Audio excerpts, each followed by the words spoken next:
Alors, revision rapide et continuation de Borer. Alors, on a vu la dernière fois, donc 3 conditions pour qu'il soit permis de faire Borer. On appelle ça der achila, façon normale de manger, qu'on fasse le tri de ce qu'on veut manger, qu'on le fasse pour manger maintenant, pour utilisation maintenant. Quand je dis manger, c'est vous manger ou utiliser. Qu'on comprenne ce qu'on veut manger, ce qu'on veut utiliser, qu'on le fasse pour maintenant et qu'on le fasse sans instrument spécial. Le maintenant, on avait dit, c'était pas maintenant forcément, c'est le temps qu'il faut avant le repas pour préparer cela. Si c'est pour un grand repas, ça sera plus long.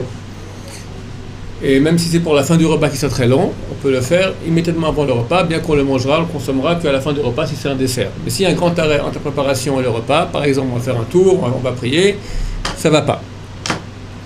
On avait vu que l'interdit de Borer est valable aussi pour 2 sortes d'aliments qui sont mélangés. Un qu'on veut pas. On doit prendre celui qu'on veut et pas celui qu'on ne veut pas. Par contre, si on veut les 2 maintenant, il n'y a pas de problème à les trier. Parce que on ne peut pas dire qu'il y a un qui est considéré comme déchet, vu que les 2 on les veut. Ce qu'il faut faire attention simplement, c'est que ce soit pour une consommation immédiate. On a vu qu'il y a une marloquette entre la Moshe Feinstein qui interdisait et les autres poskim dont le Rav Eliashiv qui autorisait. Si on veut les 2, mais en différé. Tu veux maintenant, tu as une soupe, d'accord? Tu veux d'abord boire la soupe sans les légumes. Alors, tu sors les légumes pour manger la soupe et après directement tu vas manger les légumes. Là, les légumes que tu sors, quelque part, ceux que tu ne veux pas maintenant. Alors, Moshe Feinstein dit que c'est interdit, parce que tu enlèves ce que tu ne veux pas. Le Rav Eliashiv et les autres poskim disent ça va, parce que ce que je veux pas, c'est pour immédiatement, mais dans 2 minutes, dans 5 minutes, dans 10 minutes. Je vais le manger, on appelle cela aussi une consommation d'alterne, une consommation qui est immédiate.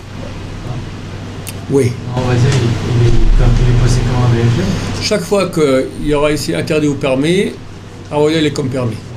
D'accord. On avait vu que si je ne veux pas un aliment qui est mélangé dans mon plat, j'ai le droit de l'enlever pour le donner à quelqu'un d'autre qui le veut. Mais il fallait que ce soit clair que quand je l'enlève, déjà, il y a quelqu'un qui le veut. Et pas que d'abord j'enlève, après je cherche s'il y a un candidat. Par contre, si je n'enlève pas parce que je ne veux pas, je l'enlève maintenant pour le donner à quelqu'un, mais pas parce que je ne veux pas. Je suis certain que quelqu'un voudra cela. Mais c'est pas parce que je ne veux pas. Je sais par exemple, j'ai un gâteau aux fraises et je sais que mes enfants adorent les fraises. D'accord, je vais prendre une fraise déjà.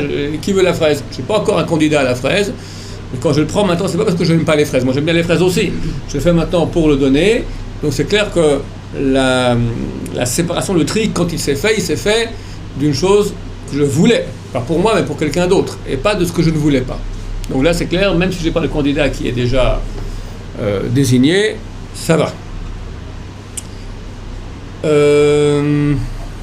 Bon, on va passer aux choses nouvelles. Je peux forcer quelqu'un en disant tiens, prends-le. Je suis obligé maintenant. Quand tu l'as enlevé pourquoi d'abord? Je l'aimais, mais je veux lui faire un acte de gentillesse. Pas de problème, mais même s'il ne veut pas après, tu n'as pas fait d'interdit. Parce que toi, quand tu l'as pris maintenant, c'est pour le donner.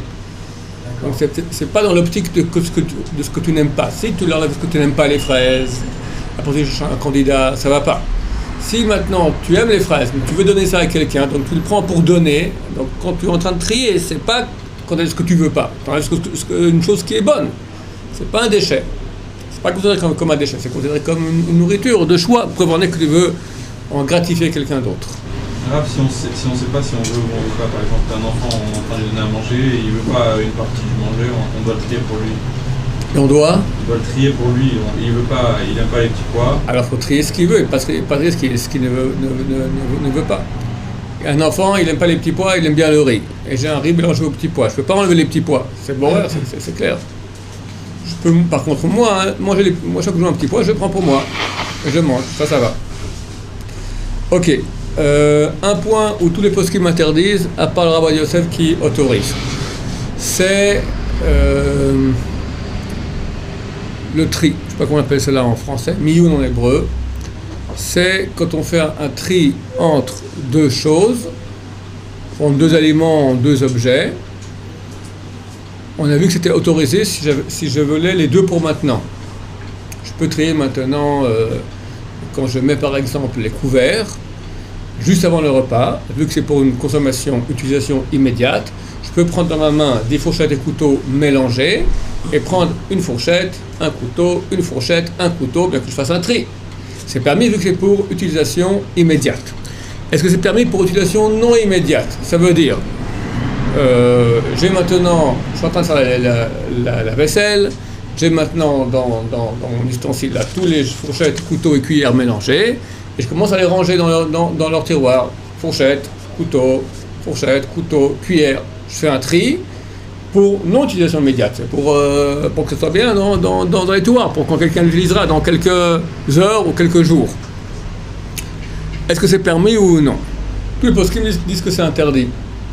Alors on va dire ça, Yosef il veut permettre pour deux raisons. Il va faire un sekseka. C'est quoi un sekseka? On va trouver deux doutes dans la halakha, où il y a une discussion entre les décisionnaires, et quand on a deux doutes qui se cumulent, alors il pense qu'on peut les hacker, on peut alléger la loi. Pourquoi c'est interdit? Qu'est-ce qui interdit quoi? Attends, je suis en train d'en parler, je vais expliquer maintenant. Donc pourquoi le Rav il autorise? Pourquoi tous les poskim ils interdisent? Ils disent que tu fais un tri maintenant pour utilisation non immédiate. C'est pas un tri. C'est pas un tri? C'est quoi le cas exactement? J'ai des fourchettes. J'ai un mélange maintenant. J'ai un mélange, voilà. J'ai des fourchettes et des couteaux dans la main, dans un ustensile, dans mon lavabo. Et je veux maintenant, je les prends et je les range. Pour les utiliser quand? Advienne que pourra. Vous avez dit que quand on a quelque chose à la main, on peut le poser où on veut. Si je prends une fourchette, je peux la poser où je veux. Après, dans le tri, que ce soit dans le bac à couteau, dans le bac à fourchette. T'as une fourchette dans ta main, il n'y a pas de problème, mais tu l'as triée. Si tu l'as triée d'un mélange, borer, c'est toujours. Pour qu'il y ait borer, il faut qu'il y ait un mélange. Borer, c'est une fille triée. Pour dire qu'on trie, il faut qu'il y ait un mélange de 2 ou 3 espèces mélangées. Quand j'ai des fourchettes et des couteaux, on considère que ce sont des espèces différentes. Elles sont mélangées maintenant. Donc si je prends une fourchette pour utiliser cela tout de suite, ou un couteau pour utiliser cela tout de suite, il n'y a aucun problème. Mais quand je fais maintenant un tri pour utilisation non immédiate, alors il manque la troisième condition des 3 conditions qui est que ce soit pour une utilisation immédiate. Donc c'est un problème. Le Rav Ovadia Yosef va autoriser comment? Il va dire comme ça. Il va dire, quand j'ai fourchette et couteau maintenant, il n'y a pas un qui est déchet, quand je fais un tri. Il n'y a pas de déchet, il n'y a pas un que je ne veux pas. Tout le monde je veux. C'est vrai qu'il y en a qui disent que ça ne fait rien. Qu'est-ce qu'on avait étudié? On avait étudié la dernière fois. 3 conditions. On avait dit maintenant que 2 aliments. Un tri normalement c'est entre déchets et aliments, mais aussi tri entre 2 aliments. C'est interdit. On avait dit pourquoi? Il y avait une marloquette entre le Rambam et le Tosfot. La raison pour laquelle? Pour quelle raison on interdit maintenant le tri entre 2 aliments? Le Tosfot il dit l'aliment que tu veux pas c'est un déchet. Considéré comme un déchet. Donc quand tu enlèves ce que tu veux pas, tu n'aimes pas les fraises du gâteau, c'est considéré comme un déchet, tu n'as pas le droit. D'après cela, il n'y aura pas de problème à trier. Parce que quand j'ai les fourchettes et les couteaux, il n'y en a pas un que je ne veux pas. Les 2 je veux, ou les 2 je ne veux pas en tout cas. Ils sont à égalité. On peut pas dire qu'il y en a un qui est un déchet, considéré comme un déchet par rapport à l'autre. Donc dans le Tosfot, il n'y aura aucun problème à trier. Le problème d'après le Rambam. Le Rambam il dit, quand tu as 2 aliments, le problème n'est pas qu'il y a un qui est déchet et un qui est aliment, parce que les 2 sont aliments. Le problème c'est le fait de trier. Le fait que tu as un mélange et qu'il devient un non-mélange. Et ça s'appelle le Rambam, c'est interdit, bien qu'il n'y ait aucun qui est considéré comme déchet. Donc le miyun, donc le tri dont on est en train de parler maintenant, entre fourchette et couteau qu'on veut utiliser pas maintenant, qu'on veut mettre dans l'armoire, quand je les trie maintenant, d'après le Rambam, c'est interdit parce que je fais une clarification, un tri entre un mélange et ça devient non mélangé. Pour le Rambam, c'est interdit. Mais après Tosfot, c'est permis. Donc déjà on a un safek. Deuxième safek, il cite le Or Sameach, le Gaon Rabbi Simcha de Devinsk, qui vivait avant la Seconde Guerre mondiale, à Devinsk, d'accord, le Or Sameach, qui dit que dans des objets grands, des objets, il n'y a pas de mélange. Quand c'est du riz avec des petits pois, c'est mélangé. Quand c'est, je ne sais pas moi, même des fruits petits, c'est mélangé. Mais quand on a des gros fruits ou des gros objets, c'est pas considéré comme un mélange. Or, quand on parle maintenant de tri, il parle aussi de livres, par exemple, de Sidourim, qu'on veut maintenant après la prière, On va ranger maintenant les livres de la Shiva. On prend une pile, ça là, ça là, ça là, ça là, ça là, ça là. Ok. Est-ce qu'on considère maintenant la pile de livres comme mélangée, oui ou non? Il y en a qui disent que oui, il y en a qui disent que non. Le Or Sameach, il dit que non. C'est pas un mélange. Donc il n'y a pas de tri. Donc il dit qu'aussi entre les couteaux et les fourchettes, il n'y a pas de tri. Alors il fait un sexe-cas. Si tu dis que d'après le Tosfot, d'après le Tosfot, c'est permis de trier parce que tu n'as pas de déchets. Même si d'après le Rambam qu'on n'a pas le droit de trier, tu as aussi un doute que peut-être comme c'est l'Or Sameach qui dit que dans ces ustensiles de ce type-là, il n'y a pas de mélange. Fais un sexe-cas. Bon, et beaucoup de gens agissent ainsi. Moi, je présente une synagogue de son fils, je les vois chaque Shabbat après la prière, ils rangent les livres comme ça. J'ai demandé ce matin, un grand Talmid Chacham, qu'est-ce que le Rav Ben Sion Abasholi pensait? Il m'a dit que c'est clair qu'il interdit. Je lui ai dit, comment le Rav Yosef, il permet un sourd de Horaïta, un sourd de la Torah Shabbat, ça fait ce qu'il a, c'est un doute de lapidation, avec un sekseka. On fait un sekseka, c'est une chose qui est permise dans l'Halakha, mais on le fait Bediavad, quand on n'a pas le choix. Mais pas les khatrila, pas a priori on va autoriser un interdit avec un sekseka. Il m'a dit effectivement la Rav Ben Sion il interdit, lui aussi il a écrit un livre sur Shabbat, c'est pour ça que je pose la question 50 sur Shabbat, il dit moi aussi j'ai interdit, d'autres poskim m'interdisent, donc Rav Ovadia Yosef il permet, et c'est clair que celui qui va compter sur lui, il a sur qui compter. Néanmoins, vu qu'il est le seul et qu'il est dur, d'après Halakha, de dire qu'on autorise un interdit de la Torah aussi grave que Chilul Shabbat, au moins dans ce sekseka a priori, c'est mieux de ne pas le faire. Sur le fait de ranger les fourchettes après le repas, par exemple, c'est pas il n'y a pas un histoire de préparer pour après. Tu veux dire pour on va dire dans le cas où la maîtresse de maison, pour elle c'est important que la cuisine soit rangée. C'est le Kvod Shabbat. D'accord? Ou comme je dis maintenant, tu veux ranger les livres après la prière. C'est Kvod du Bet HaKnesset. D'accord? C'est vrai que si on prépare pour Moshe Shabbat, c'est interdit en soi déjà. Attention, pour ceux qui interdisent, il y en a qui ont voulu autoriser en faisant une combine. Ils disent je ne vais pas trier, je prends au hasard ce qui vient, sans trier, hop, je prends fourchette, bon, je range, tac, ah, couteau, tac, je range, je prends un livre, ah, sinon ça va là, je prends un livre, tac. Donc quand je suis en train de prendre, je ne fais pas de tri, j'ai pris au hasard. Maintenant, quand il est tout seul dans ma main, et c'est pas trié, il est déjà tout seul. Le poskim m'interdisent. Pourquoi ils disent c'est la même action. C'est la même action que tu fais. Une seconde avant, tu as regardé, une seconde avant, tu n'as pas regardé. Ça revient au même. En fin de compte, tu avais une pile que tu es en train de trier. Tu fermes les yeux, après tu regardes. C'est pas tellement différent que de regarder quand tu es en train de faire.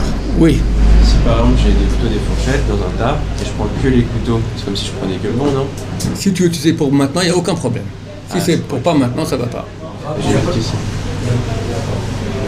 Il n'y a pas le cavote justement des livres dans le Bet HaKnesset, etc. Le fait de, comme les fidèles viennent, ils savent où sont leurs livres. Mais ils viennent quand? Si maintenant c'est après Moussaf que tu ranges pour Mincha, c'est 6 heures plus tard, 8 heures plus tard en été, c'est l'altar, c'est immédiation, et c'est consommation immédiate. Non, c'est dans 8 heures, c'est certain que ça va pas. Tu peux faire ça, 10 minutes avant Mincha. 10 minutes avant Mincha, les fidèles vont venir, tu viens à synagogue, tout le monde s'arrange, quand ils arrivent, tac, tout est prêt, là il n'y a aucun problème. Mais faire ça à l'avance, c'est un problème, c'est pas consommation immédiate. Mais pas dit pour l'honneur aussi, elle doit tout arranger, non? Oui, mais le fait que ce soit honoré avec la synagogue pour maintenant, ça permet d'éviter l'interdit de préparation pour Motzei Shabbat. C'est pas pour Motzei Shabbat, c'est pour maintenant, que l'honneur qu'il y aura maintenant pendant Shabbat. Mais c'est pas suffisamment solide pour dire que c'est une consommation immédiate. Je ne peux pas dire maintenant que le fait que les livres soient rangés, je consomme le livre. J'utilise le livre, je n'utilise pas le livre. J'utilise le fait qu'il est rangé, et si ça utilisé, c'est pas considéré comme une consommation immédiate. Idem, je range maintenant la table bien. On va dire, consommation, le fait qu'elle est rangée, non. On ne peut pas considérer cela comme une consommation, une utilisation des kelim, des ustensiles. Alors, je récapitule. On avait dit que prendre les yeux fermés, ça va, et après regarder ce que j'ai dans la main pour le ranger, ça ne va pas. Par contre, si, entre le fait de prendre sans regarder et le fait de ranger, il y a un grand arrêt pour autre chose. Par exemple, j'ai ma pile maintenant de vaisselle, de couteaux, fourchettes et cuillères sales dans le lavabo, d'accord? Et je prends sans regarder, ou même en regardant, mais je ne sais pas que je prends ça ou ça. Ce qui vient dans la main, je le prends et je le nettoie. Je frotte, je rince, je range. Là, ça va. Pourquoi? parce qu'on va pas dire que le fait de ranger maintenant à sa place, c'est une continuation du tri qui a été fait lorsque tu as pris dans le lavabo. Quand je prends dans le lavabo, j'ai pas fait un tri, j'ai pris au hasard ce qui venait. Quand c'est directement que je vais ranger, alors on dit à quoi tu rigoles. C'est une demi-seconde de différence entre le moment que tu as pris après que tu as rangé, c'est considéré comme du tri à tout égard. Par contre, quand tu prends sans regarder et tu nettoies, on va dire que le fait d'avoir pris maintenant, j'ai pas pris pour ranger, je suis pas en train de ranger. Quand je prends du lavabo pour regarder maintenant, je suis en train de ranger, je suis en train de faire la lessive, de faire la vaisselle, d'accord? Donc je suis en train de faire la vaisselle, il faut bien que je prenne des... Je n'ai même pas choisi ce que je voulais, j'ai pris comme au hasard, d'accord? Donc quand je prends maintenant au hasard pour faire la vaisselle, il n'y a aucun problème une fois que j'ai fini. Ah, maintenant qu'est-ce que j'en fais? Je décide, je le range. Mais là quand je décide de le ranger à sa place, je ne fais pas un tri. C'est 30 secondes que cet objet-là, il est dans ma main, je suis en train de le nettoyer. Donc vu qu'il y a un grand arrêt entre le moment où on l'a pris du mélange et on l'a rangé, arrêt fait par le fait de le laver, c'est permis à condition, je répète que quand je le prends, je ne prends pas maintenant, je veux dire, je fais tous les couteaux. Je prends tous les couteaux, je les nettoie et je les range. Ça va pas. Je dois prendre au hasard. Et là, quand j'ai pris au hasard, il y a eu un arrêt en le lavant, ensuite je peux le ranger où je veux. Au hasard, même les yeux ouverts. Au hasard, même les yeux ouverts. Donc pour ceux qui interdisent, donc la majorité des poskim par le Rabbi Yosef, qui interdisent le tri entre deux types d'objets qu'on ne veut pas utiliser maintenant, il faudra faire attention. Par exemple, après la journée de Shabbat, surtout les longues journées d'été, les enfants dans leur chambre, on ne peut pas marcher. Il y a tous les jouets qui sont par terre. D'accord? La maîtresse de maison, la maman, elle dit ok, maintenant les enfants, on range. Elle va les aider maintenant à ranger. Ça on prend, on met là. Ça on prend, on met là. Ça on prend, on met là. Si effectivement on ne peut pas marcher, comme je dis, que c'est un grand mélange, par exemple des morceaux de puzzle qui sont mélangés à des cartes, des morceaux de puzzle mélangés à des cartes. Pour ceux qui autorisent aussi, considérant que c'est pas mouktsé. Après la normalement c'est mouktsé. Mais pour les femmes et les enfants, on ferme les yeux. D'accord?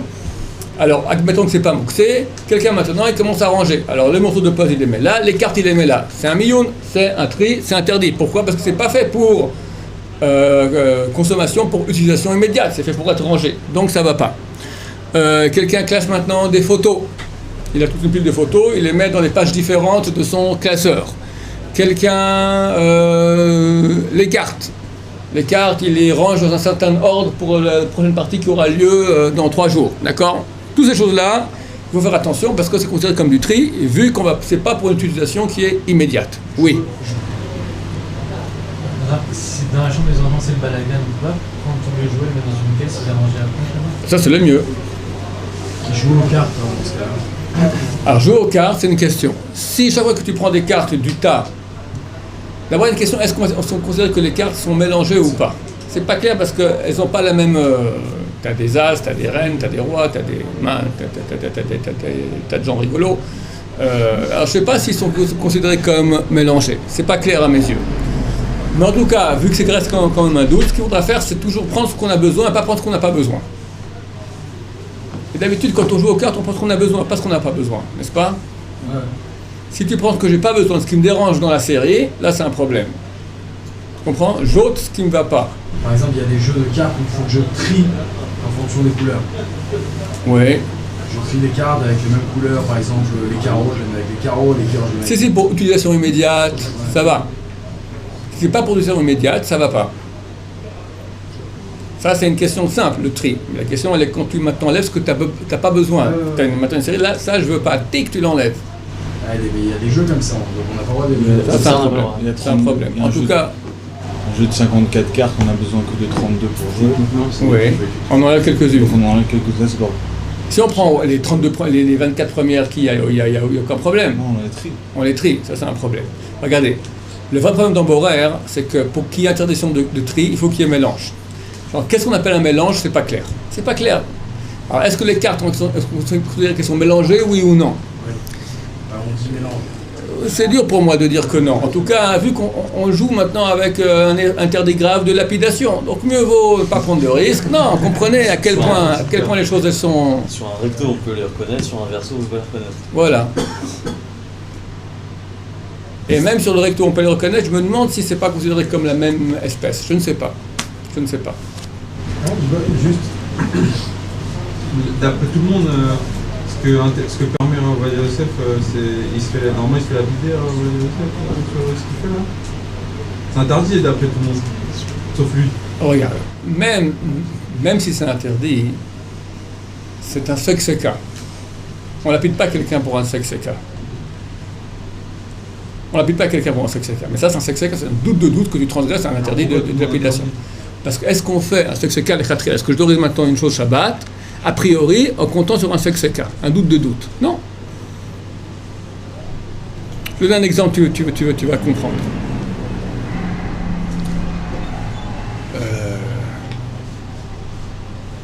Tu as un morceau de viande chevaline qui ressemble tout à fait à de la bonne viande de bœuf cachère. Tu as 3 steaks. 1, 2, 3. 1, 2, c'est du cheval.